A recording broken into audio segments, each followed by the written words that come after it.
Well, hello, jewelry friends. Welcome back to another episode of the Jewelry Resellers Podcast. My name's Desiree, and I am your jewelry reselling bestie. In our last episode, we talked about how to buy jewelry in bulk, and I got a lot of good feedback and questions from you. So I thought in today's episode, we'll do a follow up to that particular topic. And we're going to talk about how to recognize some red flags and some scams as it relates to buying jewelry in bulk. Now, I did get a specific question on this, so I thought it would be a great topic to do because you do have to be careful. And I know I touched a little bit upon it in the last episode, but if you want some more specifics and maybe some things that you didn't even consider when it comes to buying jewelry in bulk to flip for a profit, today's episode is going to be really good for you. All right. So before we get into that, I like to always remind you to head on over to our website, which is jewelryresellerspodcast.com, because over there you can opt in to our newsletter and you can get a copy of a list that I created of the 20 best selling vintage jewelry brands that I think all resellers should know. Now, you can get a copy of that list for free, and it comes from my own experience and years of research, being a jewelry reseller. There's also some other things over there too. Past episodes, all kinds of stuff. All right. So if you are interested in that, again, all you got to do is head on over to jewelryresellerspodcast.com. I also have a link in the description and the show notes for you. And with that being said, let's go ahead and get into today's topic because I have a lot to cover and I want you to be aware of, some of the scams and ripoffs that I have seen play out when resellers are trying to buy jewelry in bulk. Now, you all know that that is what I recommend, and that is how I source my jewelry for reselling. I'm not saying that you can't pick up pieces, individually. Of course you can. But if you're really trying to maximize your time and maximize your cost per piece, I say that buying jewelry in bulk is probably the best approach for you. However, it does, require a little bit of skill and a little bit of awareness so you can avoid getting scammed or getting ripped off or just having a really bad experience. All right, so I've got I think 6 pages of notes that I want to share with you. And the thing is, a lot of times when we're searching for bulk jewelry lots online or when we're outsourcing, it's really tempting to get caught up in the amount of stuff that you're going to get. But you have to be very, very careful. And one of the things I'm going to say in order to avoid being scammed is to go in with a already predetermined budget of how much you're willing to spend. And then you can figure out how much over or maybe under you will want to, maybe negotiate if you have the opportunity to do so. All right. So, like I said, this episode, my goal is to help you save money or to avoid losing money in any way. Okay, so let's talk about some of the most common jewelry bulk buying scams that I have seen. And the number one that I think a lot of resellers will initially come into, or maybe they don't even know that this is what's going on. So, one of the things that you will see happening is that there are dishonest sellers out there who will steal other people's photos and they will post those photos as their own and try to scam people into thinking that jewelry lot is theirs, and then you send them the money and they never send you the stuff, they block you, whatever the case may be. Now, I see this happening more on Facebook Marketplace and sometimes in Facebook groups, so you really have to be careful. Now, the way to avoid getting scammed by this is to do a Google image search of the photos that are being posted on that particular listing so you can make sure that these are not stolen photos or repurposed photos from somebody else's listing. I want to say that this is probably the most common type of scam I've seen as it relates to buying jewelry in bulk. So just be very, very careful. Sometimes people will call this out. Like I've seen it in Facebook groups, and I've seen it in like online and stuff, where people will say, hey, these photos are not yours, or these photos belong to so and so. So that's a big scam, and you have to be very, very careful. All right. So the sellers will grab other people's images from eBay, Etsy, or Pinterest and claim that it's their actual inventory. And like I said, the way to avoid this is to do a Google image search or a Google reverse image search specifically, and see if that image shows up on multiple sites elsewhere. All right. Now, you can also look at the seller's information and make sure that it doesn't look suspicious. And I really don't have anything specific to say, but sometimes you'll just get a weird vibe looking at their profile, or that it may be a brand new account. It may not have any feedback. So just be very, very careful. All right. So that's the first red flag that I want you to be aware of. Number two is unsearched or untouched or as is estate lots. Sometimes you can see that these are clearly picked over. But the way this works is that the seller claims that the lot is straight from an estate sale, unsearched, untouched, as found, but somehow the photos are perfectly arranged, and you can see that maybe there's one or two spectacular pieces on the top or in one photo, but the rest of the photos kind of look subpar or just looks like a bunch of junk. All right. Also, you want to pay attention to if the photo looks too staged, because that means that it probably is. And the jewelry has been curated, or like I said, it has been picked over to some degree. All right. No experienced seller is letting go of high value jewelry for any reason. All right. And I'm not saying you can't find that, you totally can.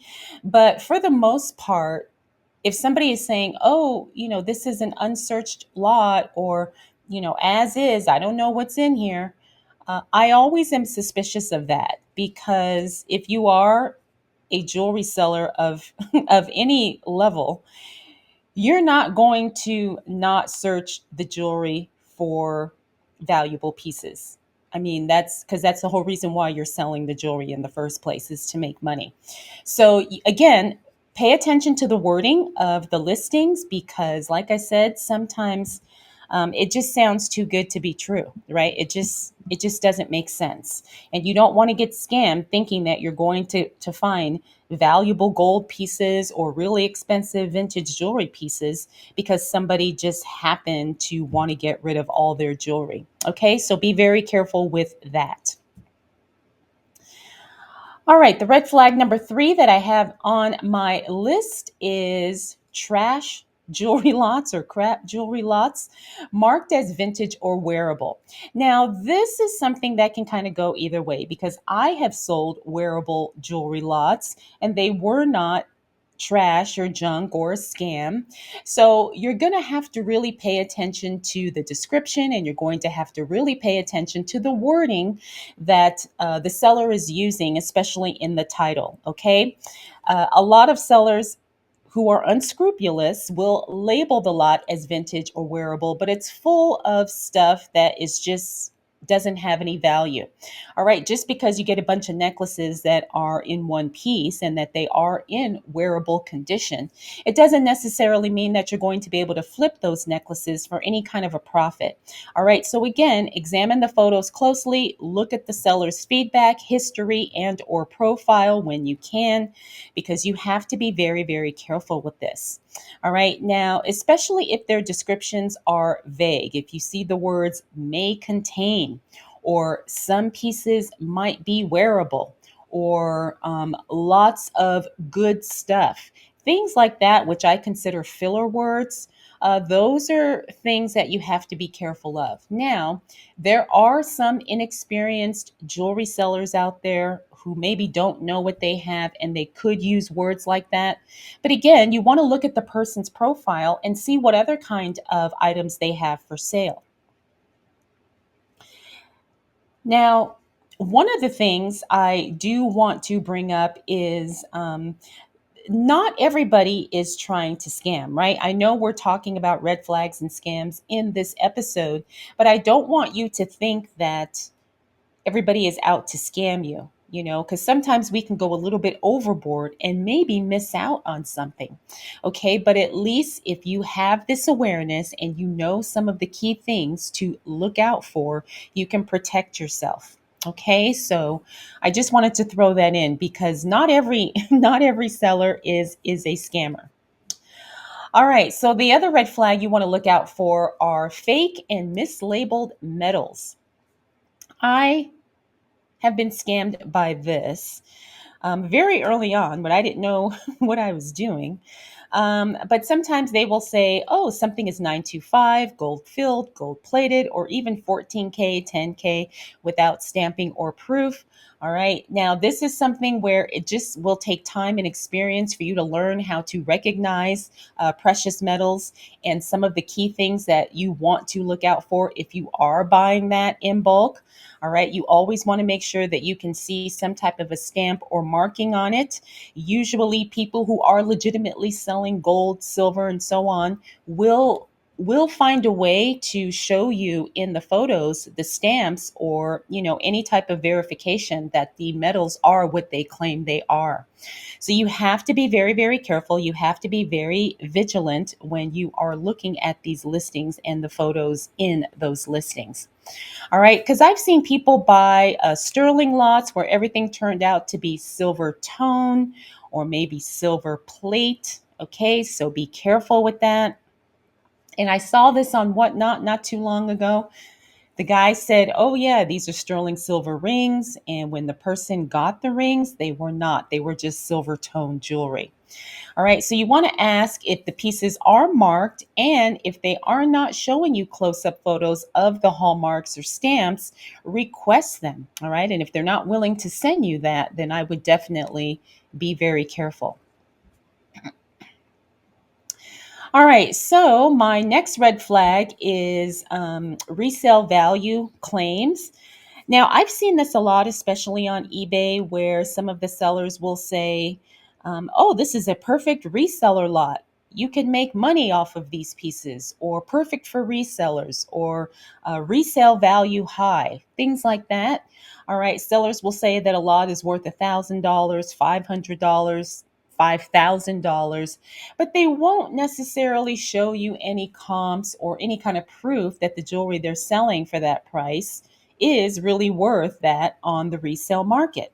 All right. So, and again, that's something very suspicious because no real seller is going to give up a guaranteed $1,000 plus profit by selling something for $50, $75, $100. All right. So, again, a lot of this is just common sense and being aware. So, make sure you pay attention to some of these claims that some of these sellers are making in their listings. All right. You also want to always do your own comps, compare something similar, doing your own research on the few visible pieces before you can buy or before you plan to buy. All right. Now, this may not always be easy to do, but you can kind of get an idea maybe if there are some pieces in there, and you can research them yourself and see if they are selling for what the seller claims they are selling. All right. But I'm always very suspicious, and I'm always I just always assume that I need to do research before I invest in a bulk lot, unless it's somebody I bought from before and I know the type of jewelry pieces that they sell. There's one guy that I buy from locally here in Las Vegas. He always has good stuff, and so I really don't have to research him because I've been buying from him for a few months now. But it takes time to find somebody that you can trust like that and who consistently delivers the quality of jewelry that you are looking to flip. Okay. Let's see. The next red flag I want you to pay attention to are mystery boxes. I know I talked about this in the last episode, but you can never say it too much. I see a lot of, especially brand new jewelry resellers, buying these mystery boxes. And I'm not talking about Goodwill Blue Box or America's Thrift. I mean, those are pretty much hit or miss. I think we all can agree on that. But the mystery boxes that you will see on eBay, Mercari, I think I've seen some on Poshmark as well. All right. And a lot of times what the sellers will do is they will use one photo from one box and they will reuse that photo over and over and over again. And then they will put in their description, the photos are an indication of what you could receive. Now, again, this is hit or miss. Basically, you're taking a chance because you're not seeing the actual contents of the mystery box because the seller is giving themselves the privilege of saying, I'm going to send you something similar to what is in these photos, but you're not going to get exactly what is in these photos. And of course, the photos will have their best stuff. It'll be the best looking pieces, maybe high end vintage pieces, maybe anything, right? So, again, I've seen sellers, you know, do this, and I don't like it in the sense because it kind of gives them a way to make an excuse for um, poor quality jewelry pieces that they could send you because they said, well, my photos were just an indicator of what you may receive, not an exact of what you are receiving. But I have also seen resellers get really lucky with these types of buys. So, like I said, if it were me, I probably would not buy it. But if I felt like, oh, this could really work out for me, I would try and buy the smallest mystery box they have available and see what kind of quality the pieces are that they send me. And if I'm happy with it, then maybe I would go back and buy another one. But again, you're going to have to be very, very careful with this and you're going to have to use your own judgment. I mean, I wish I could say that there was just one straight, solid answer that would apply to every listing out there. But again, it's going to take time and experience and you buying a few boxes in order for you to learn what to look for and what to avoid. Okay. And I'm going to share with you that I have gotten burned more than once buying in bulk. And I know nobody wants that, but it kind of goes with the territory and it kind of goes with your learning how to be a jewelry reseller. All right. And sometimes those are the best lessons. Now, I'm not saying that um, you you will get burned, but if you're doing this a lot and you're doing this consistently, uh, I'm going to say you probably will. Now, it doesn't mean that you're going to be out thousands of dollars, but you may just be disappointed in the lot that you buy. All right, that is a reality. That is a chance that you take. But once you learn and you keep doing this, I'm telling you, you will eventually make up for those bad buys. You will come across something amazing for dirt cheap, and you will make all of that money back that you lost, plus some. That's been my experience, and I'm believing that that will be the experience for you too. All right. So now here is something you want to pay attention to. If sellers are selling dozens of mystery boxes every week and all the reviews say lots of wearable jewelry, but no gold or silver, pay attention to those reviews and that feedback because it gives you an indicator of exactly what they are selling. All right. Now, like I said, I don't believe that a lot of people are just giving away gold and silver. But I do believe that a lot of people are trying to sell lower end pieces by trying to convince people that yes, this is, vintage jewelry, unsigned, wearable, all of those things, those keywords that we look for. All right. So again, pay attention to the feedback. That's probably going to be your best indicator of whether or not you want to move forward with that particular seller. All right, another red flag you want to pay attention to is flooding the lot with junk to pad the weight. Now, I remember on the last episode, we did have some discussion in the comments about, whether or not the weight of a bulk jewelry lot is an indicator of whether or not it's good or not. Some people, some sellers do sell by the pound. And so they may say 5 pounds of jewelry, 10 pounds of jewelry. And you might think, wow, this is 10 pounds of great jewelry. And it may be, but it may not be. All right. So again, you are going to pay attention to the photos, pay attention to this seller's feedback or their profile, wherever, depending on where you're buying, and make sure that you are not getting sold a bunch of junk, because I've seen this too. I've seen this in jewelry jars. As a matter of fact, at my local Goodwill, they will have a jewelry jar, and three-fourths of the jar is filled with like junk watches, maybe kids' jewelry, maybe other broken beads and junk like that. And then they'll put a few decent jewelry pieces on the top. All right, so you want to be careful of that. I have done an episode on jewelry jars, and I have talked about that. And if you have not seen that, my opinion on jewelry jars is that it's not a viable way to source for a jewelry reseller or a jewelry reselling business. They're a lot of fun. They can be great content if you post on social media or something like that.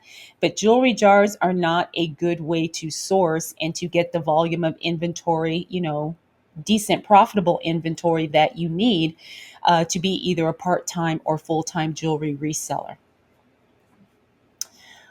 All right, so my next red flag, and this may not necessarily apply online, but if you are buying jewelry in bulk, maybe in person at an estate sale, or maybe at a yard sale or a garage sale, is no legit, no proof of the jewelry being legitimate. And this may or may not apply, because I can think of a couple of instances where I have bought jewelry at garage sales, yard sales, and the people didn't have the paperwork or anything, but I just knew that the stuff was what it was. But you want to make sure that you are not getting sucked into a seller saying, oh, this is designer, or oh, this is vintage, and oh, these are all signed high-end pieces, but can't really provide you with any information, legitimate information to back that up. All right. Some people don't know jewelry, but they will try to pretend like they do. I've seen this happen, especially at, like I said, yard sales. And I've seen this happen at antique malls too. So you have to be careful, right? Don't just blindly take what a seller says to be true. And like I said, not all sellers are trying to scam, but quite a few of them are not as knowledgeable as they appear to be. All right. And so they're kind of hoping that maybe you're not knowledgeable either. All right. So, especially when they use words like, well, this looks like, or this reminds me of, that's somebody who doesn't really know what they're talking about. Now, sometimes this can work to your advantage. I'm not going to say that it's always a red flag, but sometimes when the seller doesn't know what they have, that can work to your advantage. And I'm not trying to say that you want to be dishonest or scam people, but remember, at the end of the day, this is business, and it's not your job to educate people. Okay. It's not your job to be responsible for the way somebody else conducts their business or the choices that they make or don't make. Okay. Because, we're trying to run our business and make the money, we want to make. And if there is some way we can leverage certain things to our advantage, I say go for it. All right. But that's me. You're going to have to make that call for yourself. But like I said, at the end of the day, this is business, and I am in this business to make money. All right. I make no apologies for that. I'm not ashamed to say it. And that's really the whole point of why I'm doing what I'm doing. And that's probably the whole point of why you're doing what you're doing. All right. So think about that. Now, the other thing I want to throw out there is if you have been scammed and you're willing to share your story, or maybe you just did a bad buy, I would love to hear about it. You can, drop a comment. Either if you're listening to the audio version on Spotify or if you're watching the video version on YouTube, I would love for you to share your experience, and maybe it could help other people, avoid making the same mistakes or avoid getting caught up in the same type of situation. All right, so let's go over some more of these red flag. Well, I think we kind of talked about all of these. Number one is too good to be true pricing. All right, so if it seems like such a amazing, unrealistic deal, it probably is an unrealistic deal. Number two, the return policy. Now, if you're buying on eBay or Poshmark, you do have the option to return.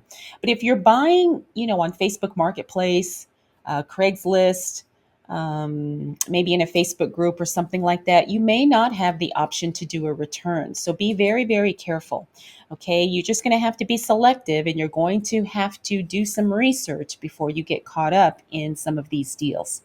All right, if somebody is using only stock photos or very, very, very blurry, out of focus, dark photos, I would consider that a red flag. I know sometimes some of these bad photos aren't intentional, but for the most part, if you want to get the most money you want for your jewelry that you're claiming is so fabulous, you're going to want to show that and showcase that in the best way possible. We talked about descriptions full of hype, but no specific details. All right, pay attention to the wording in these listings. Unsearched, untested claims. Again, that's another red flag because I don't believe anybody who is trying to sell something to make money is going to not look through the jewelry, because that just doesn't make sense to me. So be very careful when someone says unsearched or untested. Um, New sellers with no history in jewelry. I've come across this. This can work either way. You can either get a really good deal or a really bad deal. Again, you're going to have to, assess this individually, looking at the seller's feedback, maybe some of the other items that they have for sale. Okay, just pay attention to those details. And then also know real weight or an item count. Now, I know this is kind of hard with jewelry because I always like to know approximately how many pieces are in the lot. That's how I like to buy, because then I can figure out the cost per piece when I'm buying in bulk. So if someone says, oh, this is 100 pieces, 200 pieces, 50 pieces, whatever the case may be, I like to get an idea of that. Um, Sometimes they will have that information, but if you're buying sometimes by weight, the seller may not, because they just throw it all in a bag or a box or whatever. But ask, if you can, approximately how many pieces are in this lot. All right. Sometimes the sellers will know, and that will give you a good idea of whether or not it's a good deal and you want to move forward. All right, so let's talk about now how to vet a seller before buying. All right, you always want to do as much research as you can on the seller. Now, on some websites, this is really easy. On eBay, you can always check a seller's feedback and their history and that type of thing. But if you're buying online, like I said, on Facebook Marketplace, it may not necessarily be that easy. So we're going to cover a few things here that I think could be helpful. All right, number one, like I said, you want to check the seller's ratings and reviews across multiple platforms. Okay, so if the person is selling on eBay, see if they are selling on Poshmark or Mercari or Etsy even. All right, because that will give you an idea that this person is legitimate and they're not trying to scam you, because that could affect other platforms that they're on. And you can do this by doing a search either for the seller name, because some sellers use the same name on all of the platforms, or you can also do the Google reverse image search, like I talked about earlier, because a lot of sellers who are selling on multiple platforms will just use the same photos on every platform. I know that's what I do. So that's another way to make sure that, this seller is legitimately trying to be honest and upfront, and they're not necessarily trying to scam. All right. The other thing is don't hesitate to ask questions. Send a message and say, "Hey, I'm interested in this bulk lot. Can you give me some more details? Approximately how many pieces? How much does it weigh? Um, the quality of the pieces, things like that, that are just, in my opinion, general questions that a seller should not have any trouble answering if they are legitimate.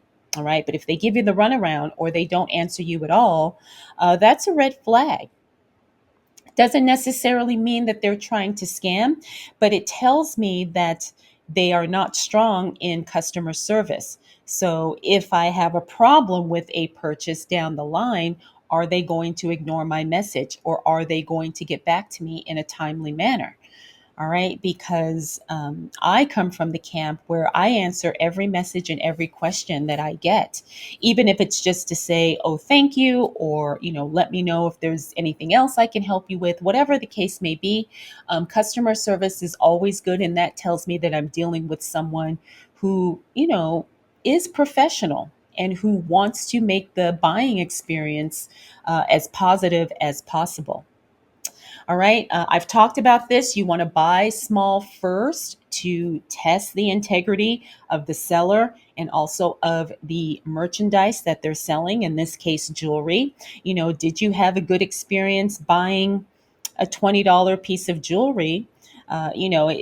You want to make sure that this seller delivers what they claim that they are going to deliver. All right. So, like I said, buy small first just to test the seller, see how the buying process is, see what kind of experience that you have with this seller before you invest more.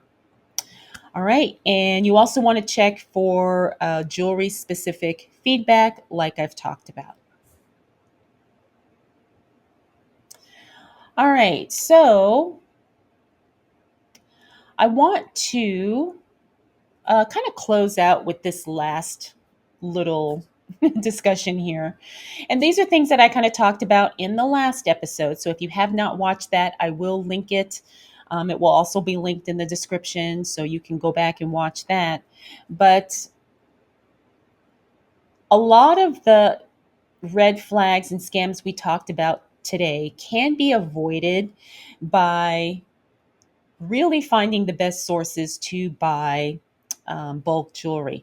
Now, I'm not saying you can't get scammed on some of these websites and these other sources, but you just want to be very educated as to what platforms, what websites actually have what you're looking for.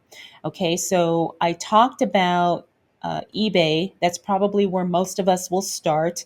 And the nice thing about eBay is that you do have some type of recourse if you do get scammed, if you get crappy jewelry. All right. eBay does give buyers the option to open up an item not as described claim if they truly did get something that was not exactly what was promised.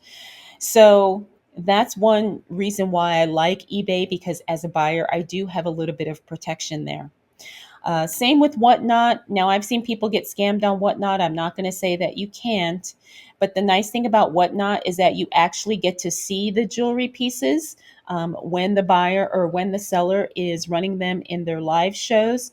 So if you have a good idea and you have experience and knowledge about what certain pieces look like or how they're supposed to look, Whatnot could be a great option for you.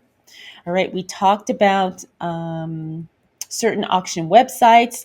I mentioned those specifically in the last episode. So, again, if you did not watch that episode or listen to it, go back, because I actually share the actual auction websites of where you can buy bulk jewelry lots.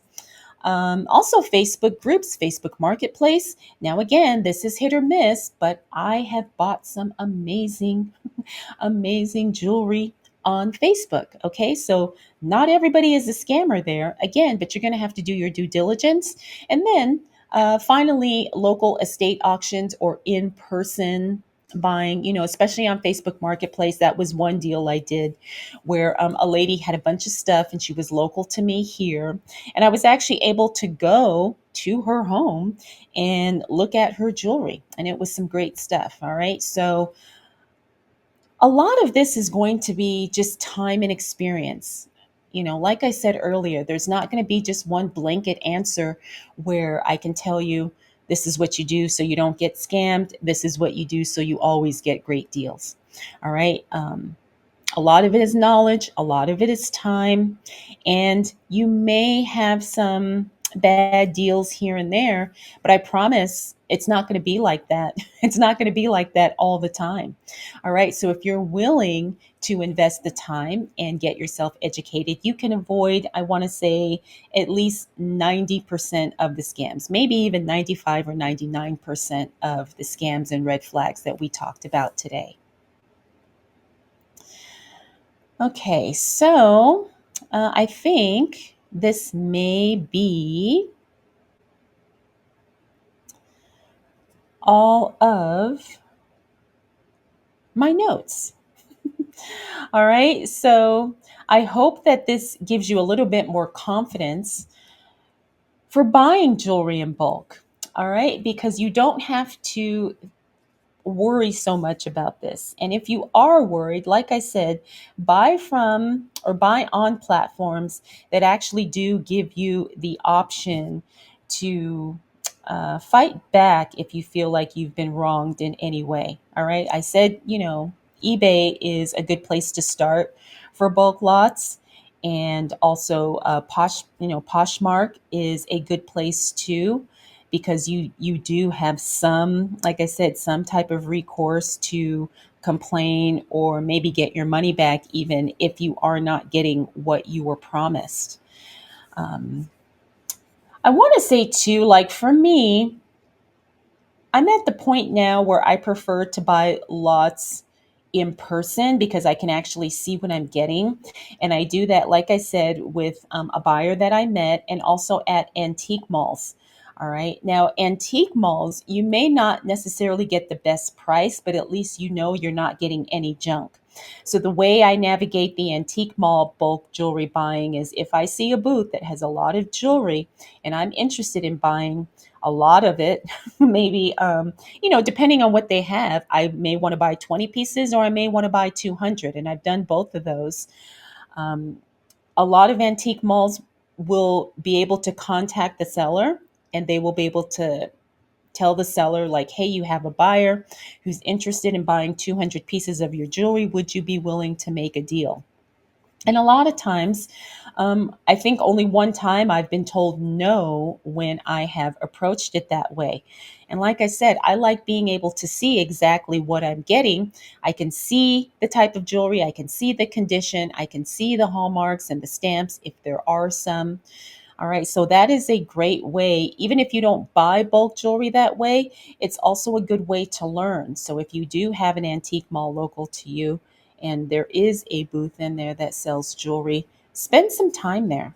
And sometimes too, like I shared this on a live stream not too long ago, where I had a woman, or I had met a woman who was actually in her booth, working her booth at the antique mall, and she was just willing to give me a great deal because she just wanted to sell the stuff, right? She was ready to move it. So she gave me 60% off. And these are the types of deals you can find just by showing up, just by talking to people and being willing to say, hey, I'm interested. Can we work something out? Can we make a deal in some way? All right. So remember that and think about that. Okay. But, don't feel rushed. Don't feel pressured. If for any reason you feel like something is off or something is not right, or maybe you're just not comfortable, always honor and trust yourself. Your gut instincts will never let you down. And maybe there's nothing wrong, but if you feel iffy or questionable or something, like I said, just seems off, remember, you can always say no. You can always change your mind. All right. Because it's more about protecting your peace, and it's not always about, trying to make the money and trying to get, the best deal. I'm telling you, the deals Never stop. You will always find another deal if you are out there and you keep looking. All right. So that's what I got for you in this episode. I hope it was helpful. I hope it gave you some things to think about when you are outsourcing or buying jewelry in bulk. If you guys have any other questions related to this topic, please let me know. You can send me a message on social media at Jewelry Resellers Podcast on all of the platforms. You can also email me, or you can leave a comment on this video if you are watching on YouTube. Okay, because I want to equip you guys with the best information that I possibly can and make this a really good experience and help you make the money you want to make being a jewelry reseller. All right, jewelry friends, thank you so much for spending this time with me, and I'll check in with you again really soon.